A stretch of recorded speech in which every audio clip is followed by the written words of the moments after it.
Hello everyone, welcome back to my UPSC journey. आज का मेरा दिन स्टार्ट होता है मेरे वर्कआउट से। तो सबसे पहले मैंने अपने वर्कआउट किया था।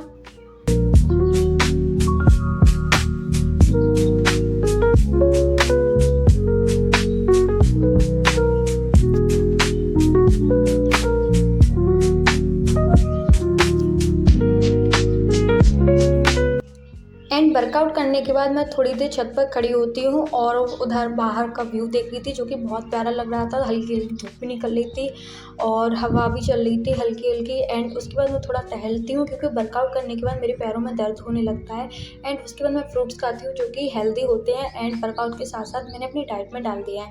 एंड उसके बाद मैं मंदिर में भगवान जी की पूजा करने जाती हूँ, और ये मेरा मतलब डेली का है। मैं भगवान जी की पूजा मंदिर में करने जाती हूँ और मुझे थोड़ा शांति भी मिलती है, अच्छा भी फील होता है। और मैं अपने भोलेनाथ जी को बहुत मानती भी हूँ। एंड ये मेरे बाबा का प्यारा सा श्रृंगार था, जो मैंने अपने हाथों से किया था। एंड उसके बाद मैं चाय नाश्ता करती हूँ, जो कि मैंने आज पापड़ और चाय पी थी। एंड उसके बाद मैं छत पर आकर अपने पढ़ने बैठ जाती हूँ। और आज का मेरा टारगेट है पॉलिटी का एक चैप्टर, जो कि संविधान का निर्माण का, जो मैंने आपको पहले अपने ब्लॉग में दिखाया था, उसकी मैंने क्लास ली थी, तो उसका ही मुझे रिवीजन करना था। एंड ये बहुत बड़ा चैप्टर है और इसमें कॉन्स्टिट्यूशन के बारे में बहुत कुछ डिटेल्स में इसमें समझाया है कि संविधान कैसे बना, कॉन्स्टिट्यूशन कैसे बना। तो इसमें बहुत ज़्यादा डेट्स भी दी गई थी, डेटें थी, तो उनको भी याद करना था। तो मैंने आज का पूरा अपना टारगेट, पूरा फोकस अपने इस चैप्टर पे दिया था, जो कि बहुत बड़ा था। एंड मैंने इस चैप्टर का रिवीजन किया था। एंड साथ ही साथ मैं आज मैंने एक नई ट्रिक इस रिवीजन में अपने, जो क्योंकि मैं कुछ भी रिवीजन करती थी या मैं कुछ भी याद करने की कोशिश करती थी, तो मैं भूल जाती थी, जो अक्सर हर किसी के साथ, स्टूडेंट्स के साथ होता है ये। तो मैंने एक ट्रिक आजमाई थी आज, उसको अप्लाई मतलब ट्राई करके देखा था कि मेरे को इससे याद होगा, चीज़ें समझ में आएंगी।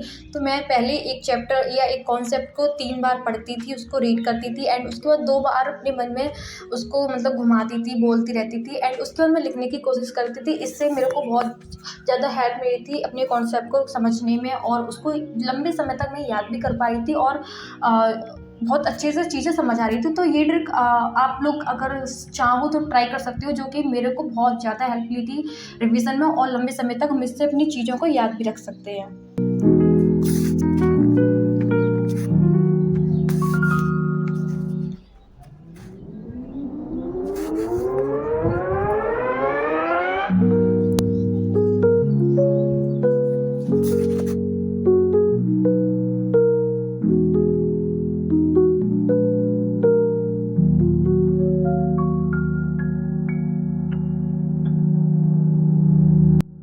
एंड में पढ़ते पढ़ते छोटा सा एक ब्रेक लेती हूँ, और उसमें मैं अपना खाना खाती हूँ। और उसमें मैंने सब्जी, रोटी और थोड़ी सी नमकीन खाई थी, जो कि मेरे को खाने के साथ बहुत ज़्यादा अच्छी लगती है।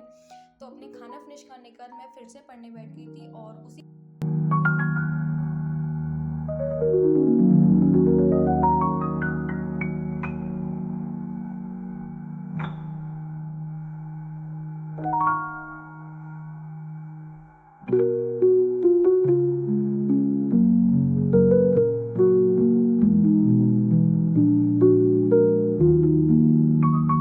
एंड पढ़ने के बाद मैं एक कप कॉफ़ी पीती हूँ, और यहीं पर मैं अपने ब्लॉग का एंड कर रही हूँ। एंड आप लोग की पढ़ाई बहुत ज़्यादा अच्छी चल रही होगी, सो टेक केयर।